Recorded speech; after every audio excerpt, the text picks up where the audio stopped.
Ladies and gentlemen, that's a big round of applause to distinguished speakers for this evening. And what an outstanding panel. We are indeed blessed to have them this evening. Now it's my privilege to request Uma Ganesh to please share the overview of the book. Mr. Uma Ganesh. Thank you. Thank you very much for having us here this evening. Delighted and privileged to be here.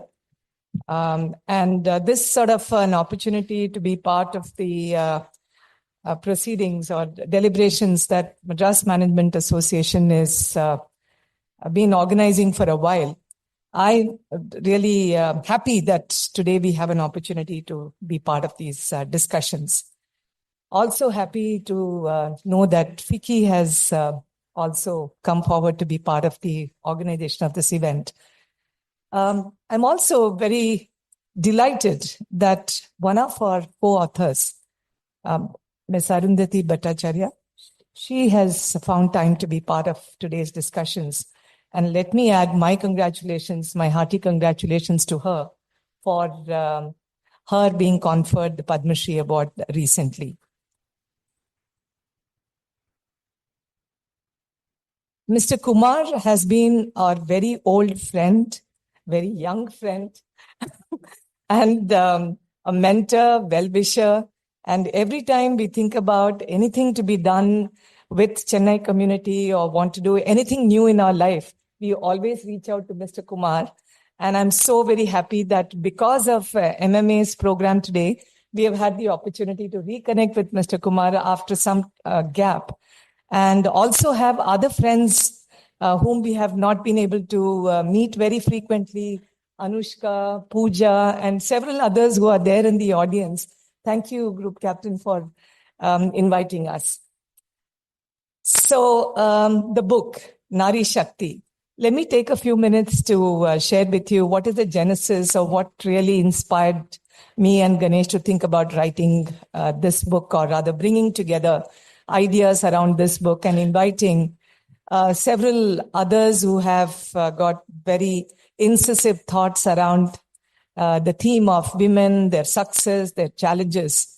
So the starting point for thinking about this book was the fact that all of us have seen the success stories we have heard about, like it was mentioned by Mr. Mali. You mentioned beautifully about how women have played key roles in leadership already. And we know about their successes. We also know a little bit about their challenges. But primarily from the perspective of the economic potential this country is trying to work towards. Our Prime Minister Modi has been talking about the 5 trillion goal. How do we become that kind of an economy? So that really made us start thinking about, if we have to get to that goal, what are the different pathways that we need to address? In fact, Pune International Center, which is really you can say the host for this book, the think tank that exists in Pune, first came up with this book of pathways to India's progress to get to that goal. And Ganesh was one of the authors for that book. In fact, some of us contributed to that book. But we felt to be able to think about the role of women towards that goal, we need to think a little bit more deeply. And at the same time, drawing upon my own experience as an entrepreneur, as someone who has worked in the corporate sector for more than 4 decades. And most importantly, in the last decade or so, my work has enabled me to impact, or rather try and make some contribution towards transformation and livelihood support and skill development of large number of youth, close to about 1 lakh of people we impact every year, of whom more than 70% are primarily women. So drawing upon the experiences of what really has been the reason for their own transformation in their lives, why have they come forward from small towns, villages to be part of this workforce?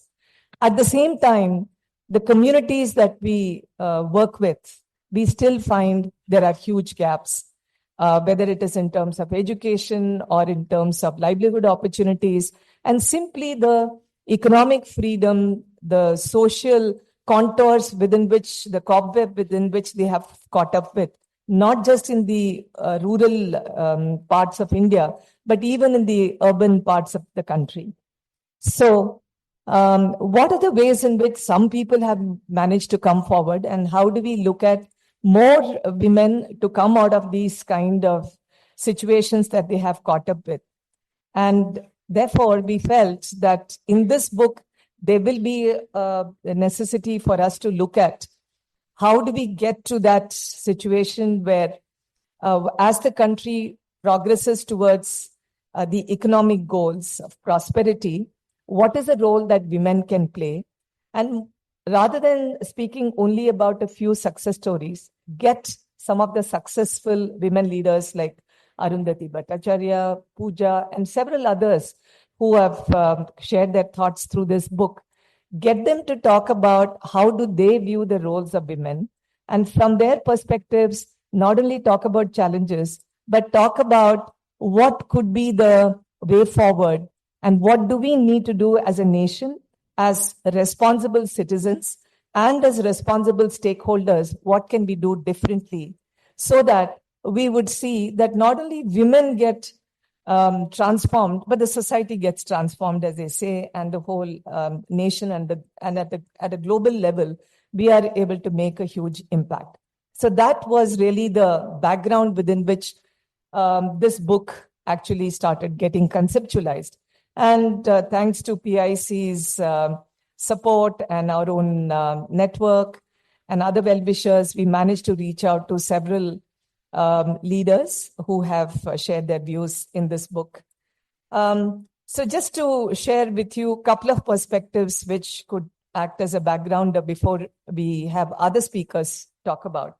See, when we talk about STEM education today, everybody realizes it's very, very important. And I'm happy to say that almost 42% of the enrollments in STEM education is actually from women. But if you look at the number of women after having come through stiff competition, rigorous learning and training and investment in many cases, only about 28% of them actually join the workforce. And thereafter, if you were to look at particularly IT services industry, where you find that women are significantly more in number as compared to many other industries in the country, even there, although at the entry level, almost 50% in some cases are women, but within 5 years time frame, as you see the number of supervisors in the system, that number dwindles to something like 25%. And over the next few years, by the time you look at the CXOs, there's hardly 1% of the women leaders present in those organizations. So this is something which, statistics which we need to think about.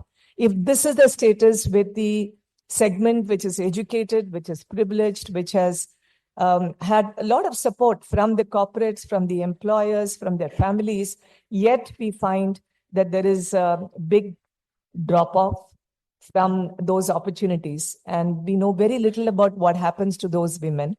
And of course, in today's context, we feel very good that a lot of women, apart from men, are also thinking about startups. So when we think about startups, we are very happy to know that India as a nation has got the third largest number of startups in the entire world. But if you look at the number of women who have set up startups, once again, we find only something like 14% are with women startups, and that too only 5% are primarily women-owned startups.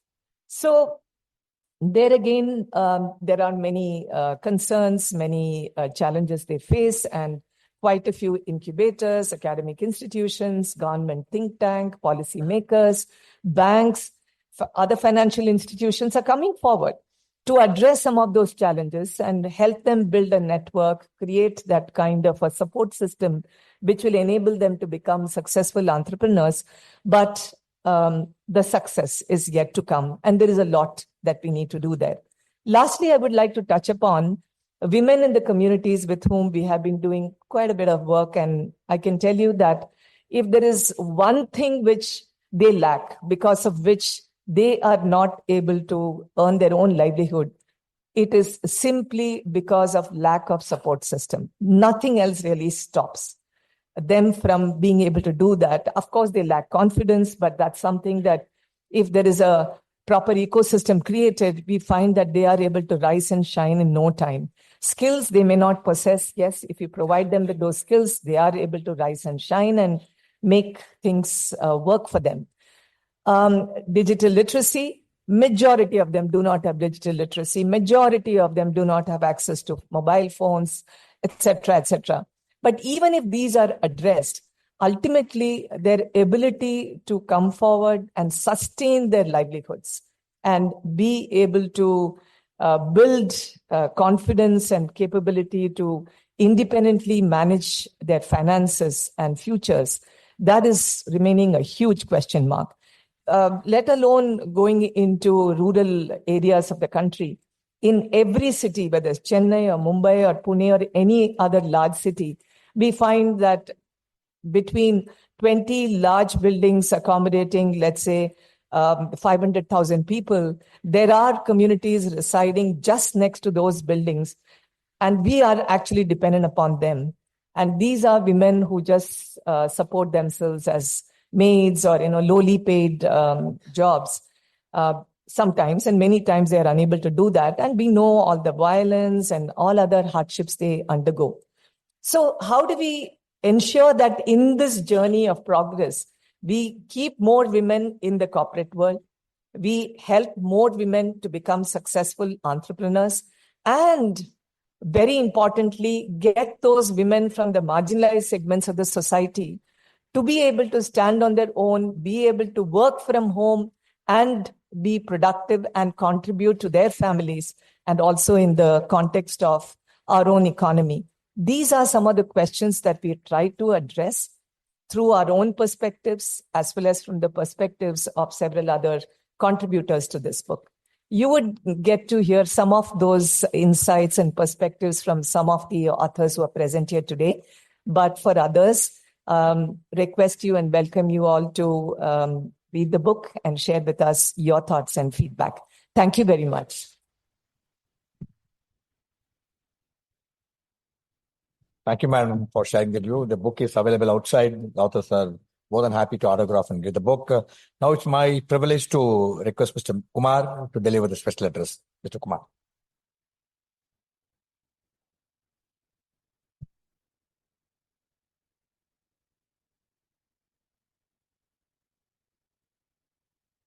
Ms. Narendati Bhattacharya, Ms. Mahalingam, President MMA, Ms. Divya Abhishek, President Flow Chennai, Uma, Ganesh, and the panelists, ladies and gentlemen, good evening. I'm delighted and privileged to be here this evening for many reasons, but I'm trying to find out why I should be here, but that's besides the point, because there's so many experts here. So I'm also waiting like you to listen to the experts here.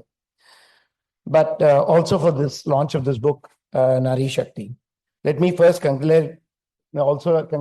Narendati Bhattacharya for receiving the Padma Shri last evening, day before yesterday. Congratulations, ma'am. My first membership of any association was the MMA. It was way back in the 80s. I remember my days of working with Wing Commander Ramudurai then, who just passed away this year. I learned a lot from him and from MMA, and I'm always grateful for that education. I must congratulate Mr. Mahalingam, the Secretariat, for the outstanding work they're doing, and to see such a place. It has always been a dream for MMA, and so my congratulations to Ms. Mahalingam, the previous presidents, and the Secretariat for doing this first. I think it's outstanding. The second reason, as Uma said, Ganesh and Uma, very old friends from the IT fraternity, old or young, we'll decide later. Both are brilliant strategists, and I'm happy they've come together to write many books, but more importantly, this book on Nari Shakti, which is being launched today. As I said, I'm not sure we have so many experts here, but women power is very obvious in India. The president explained this. We've had a lady president now. We've had lady presidents before. We had a very powerful prime minister of this country earlier. And we come from a state where we had a very powerful and a challenging a chief minister. All of them are outstanding individuals. So it begs the question, why are we still having this Nari Shakti coming into an area? In addition, my own way, in my family, Nari Shakti is full blossom because the women outnumber all men in our house. In today's age, women are in every type of industry, defense, space, etc. I come from a corporate ground, and though there is a requirement of a women director in every corporate board, I find that they not only outshine us, but are more adaptable to these type of areas. So I think whether there is a requirement by SEBI, I think women directors are most welcome because they perform outstandingly well.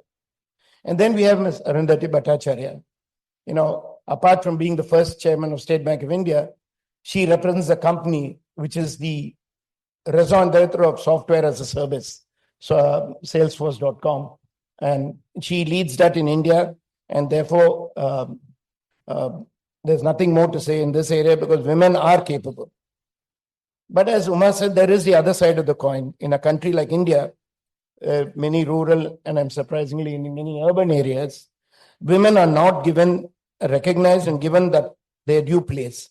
I therefore feel the special focus, as the Prime Minister has done, must be required for a lot more time in India. We have a long road ahead in this area, and that's why Nari Shakti is important, and that's why today's book launch is very critical. I thank you once again for inviting me today, but it's a privilege to be here in MMA, sir, and my congratulations to you. My congratulations to Uma and Ganesh for this book. Thank you.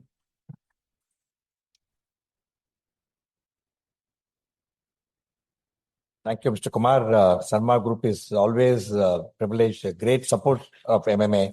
So many things what we do wouldn't have been possible without the support of Sarma Group. Thank you, sir. Thank you so much. And the most awaited moment for this evening, the launch of the book, Nari Shakti, Women Take the Center Stage. May I request Dignity please step forward. I request Mali and Devi also to join me on the stage for a picture of, and Madam will join us online from there. Can you step forward?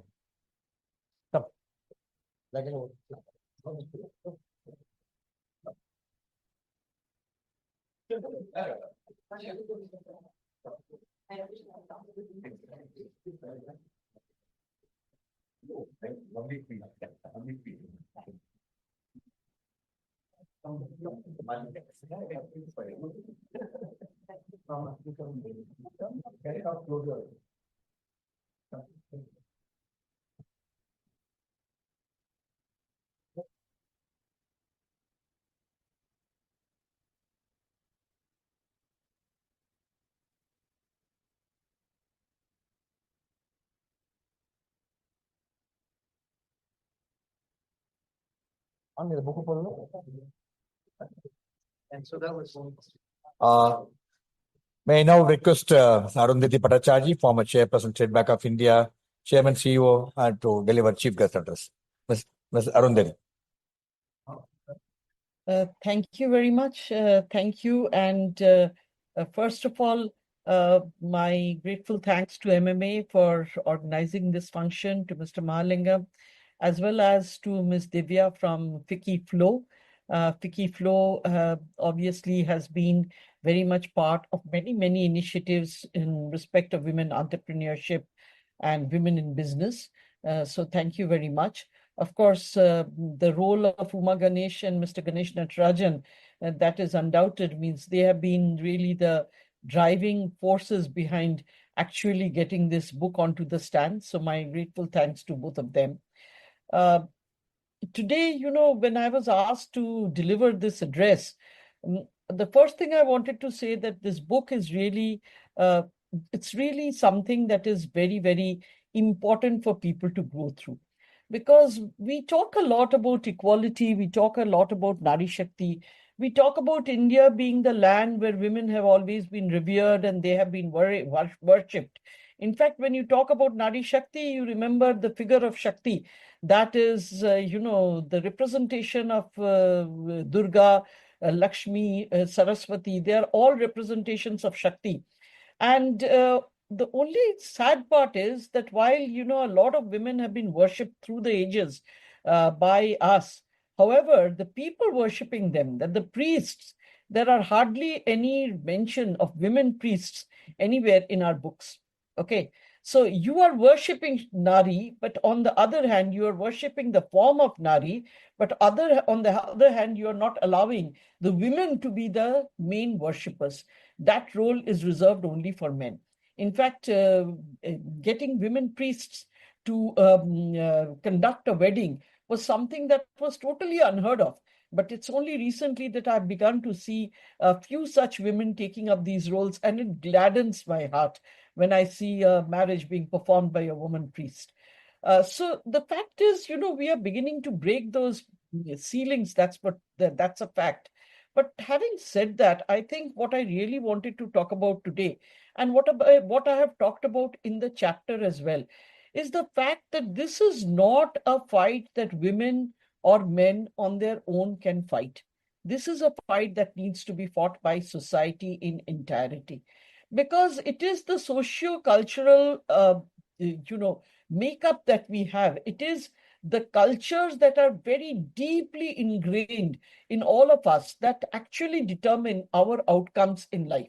So if you consider the fact that a young girl, when we are thinking about a birthday present to take as a gift for a young girl, the default gift that we think of is, let's take a doll for her or a cookery set. Now, similarly, if you look at the boys, you're thinking of a default birthday gift. The first thought is, let's take him what was called a Meccano set and now probably a Lego block set. Let's take that for him. Now, why is this difference between what you take for girls and what you take for boys? This is something ingrained in us. It's not, our mind automatically goes to it. And even the toys, for that matter, if you ask a person who's assisting you at a toy shop that I have to go to a birthday party for a 6-year-old girl, they'll automatically take you to the doll section. Without a beat, without a second thought, they'll take you there. Similarly, even at home, I remember when we were being brought up, and believe me, I was brought up in a home that was very, very equal in the way it treated both my brother and me and my sister. My parents treated us very equally. But even then, if my father asked for a glass of water, it would be either my sister or me who would be asked on to give it, never my brother. My brother was never called on to give the glass of water. Okay. So, simple things like that, these have got ingrained in the way we behave, in the way we act. Having said that, there are people who are breaking out of it. A lot of people have asked me who my role model is because, I have managed to cling on so long to this corporate sector. And I've often said it's because my mother used to tell me always that you need a career. You just don't need a job. You need an identity that is separate from that of being somebody's daughter, somebody's brother, sister, somebody's wife, somebody's mother. You need an identity of your own. And the day you can develop and establish that identity, thereafter go and have a family, get married, do whatever you need to do. But remember always that you must have an identity of your own. Now, she was an extraordinary woman for her age because she gave me this particular lesson, but very few families really give that lesson to the women. And especially so for people who come from a depressed economic background. Though, frankly speaking, most of them are the ones who actually have to work because, they're very often abandoned, they have to work for a living, they're left with children. So, the society in itself needs to create equity and equality, both. Because unless this is a movement of the society, it is not going to be something that we are going to really be successful in.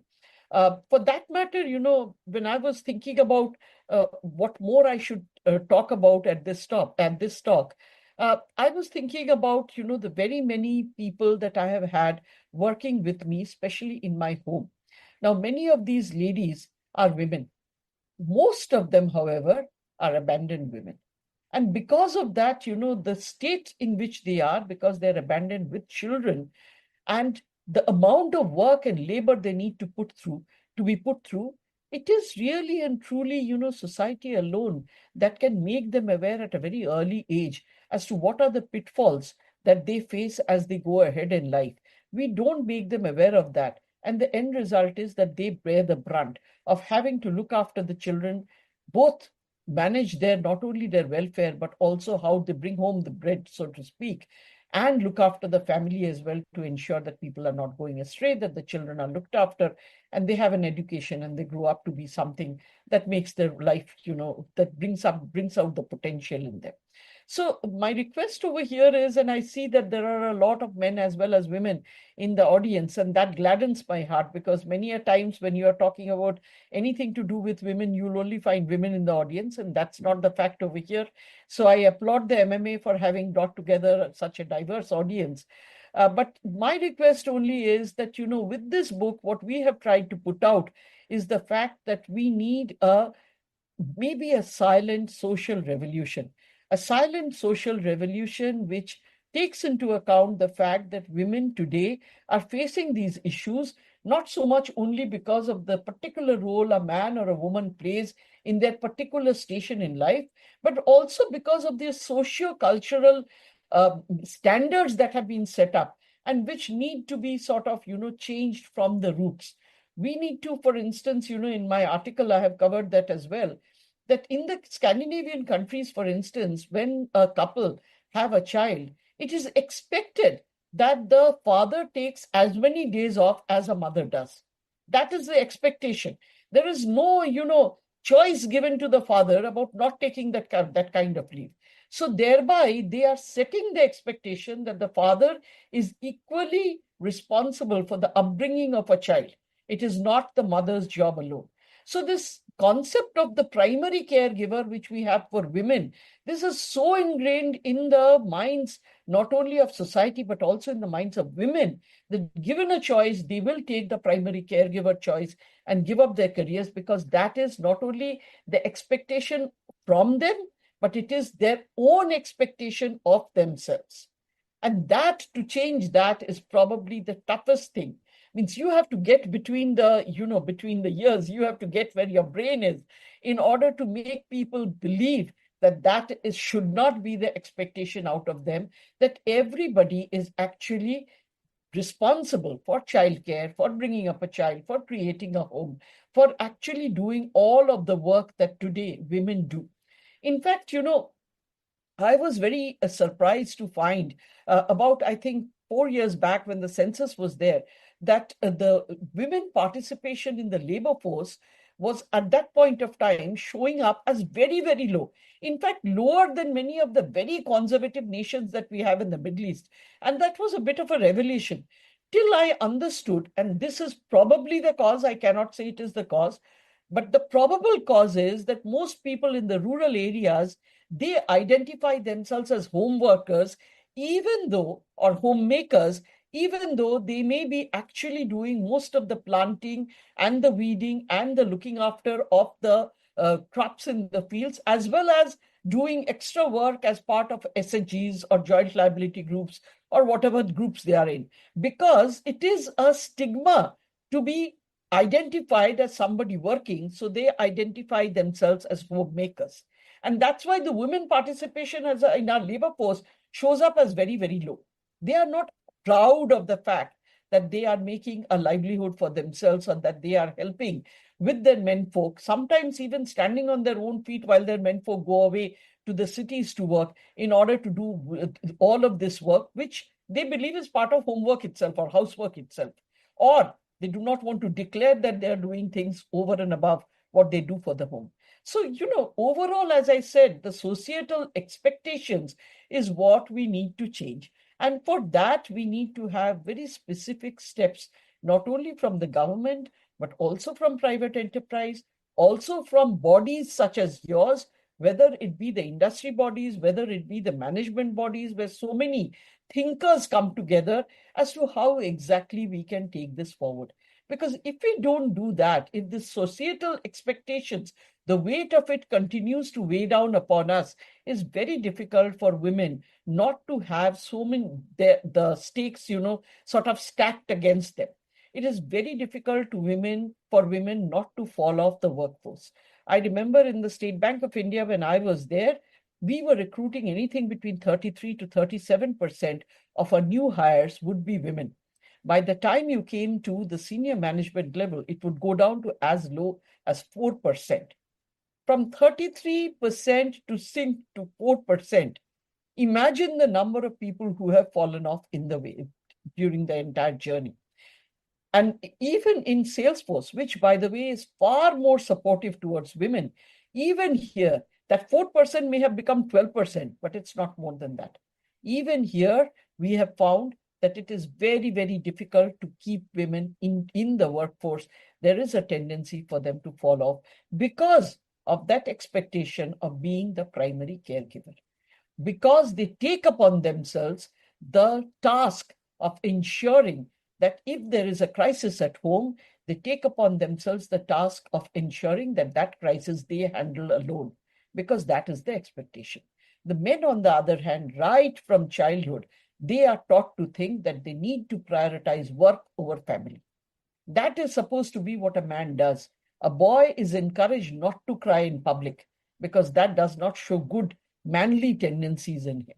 A boy is encouraged right from the beginning to do things that is outside of the house. So be it the shopping, be it the driving around people, it's a boy's job. It's not so much a woman's job.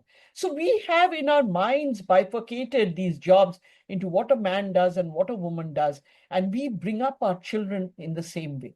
If that continues, then I'm sure, even though we may make all the efforts that we can, it will be very difficult to break out of this paradigm. It will be very difficult for us, even with flexible working hours, even with hybrid working places, even with all of this, to retain women in the workforce if we do not make their other burdens lighter. And that lightening of the burden can only happen if we break through these cultural stereotypes, if we ensure that society is alive and awake to the fact that it is important to have women doing as much outside the house as they do inside, and similarly of men doing as much inside the house as they do outside.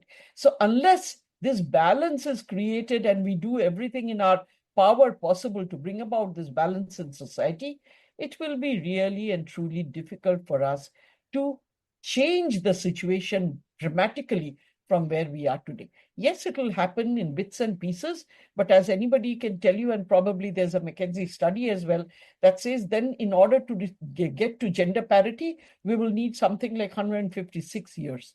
Now, who is capable of waiting for 156 years? We don't even know whether the world will be, as we know it, will be around at that point. So we don't have that much time. We need to change now.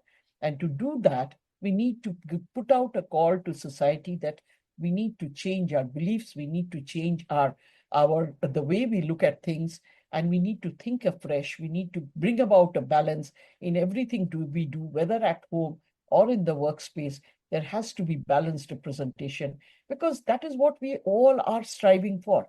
Even the concept of nirvana as we know it, moksha as we know it, it's all about balance.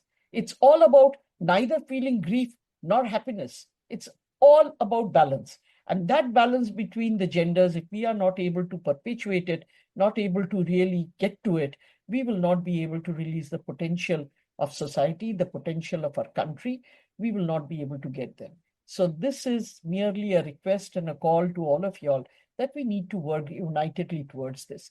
And this book probably is just a small beginning to sort of generate ideas in people's minds, to ignite that spark, which we hope will help in furthering this change of thought, this revolution, so to speak, which will bring about far more gender parity, far more of equality and equity. So with that, thank you very, very much for having me. I'm sorry I'm not there in person. I would have loved to have been there, but thank you for this opportunity for having given me that opportunity to address all. Thank you, madam. Thank you, madam, for your inspiring address. We still fondly remember you were the jury when we for the MMA Business Leadership Award, and I had the opportunity of meeting you. Thank you so much. I know you are about to leave because you got another prior engagement, and since you're not able to come here in person, we would like to present a digital memento for you so that next time when you would like to, may I have the digital memento on screen, please. MMA does a lot of CSR work with a number of schools. So what we are going to do, we are going to give on your behalf, buy books and give it to a lot of poor children at the school. That's what. Lovely. That's really lovely. Thank you so much. Thank you. So much. Something went wrong. Please try again later. Mr. Ganesh Natarajan to take the panel discussion, take it forward. Mr. Ganesh. Thank you very much, Vijay. Mr. Kumar, thank you so much for coming and all the very best to you. Thank you.